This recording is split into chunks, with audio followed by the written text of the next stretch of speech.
বাপের পরিত্যক্ত জিনিসের মালিক কে? সন্তান। তুমি একটা জিনিস চিন্তা করে দেখো তো, যদি তুমি মুসলমান না হয়ে মরতে পারো, তুমি মরো, তুমি কি জান্নাত পাবা?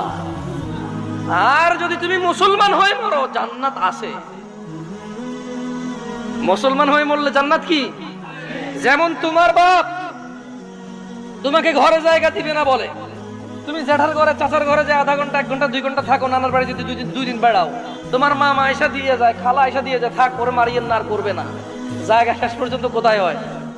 ঘরে হয়। ওকে, তোমার মা বলছে তুই আজকে ঘরে, তোর খবর আছে। তোমার বয়স তখন মাত্র 11 বছর বা 12 বছর। তুমি এখন এত শিয়ানা হও নাই, এত শক্তিশালী হও নাই যে মাকে ধমক দাও। মাত্র তোমার বয়স 11-12 বছর।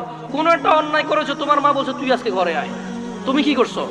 এসার পর হয়ে গেছে, দোকানের সামনে ঘোরাঘুরি করতেছো। তোমার চাচা বলতেছে কি রে, 8টা বাজার তুই আজকে এখনো ঘরে যাস নাই?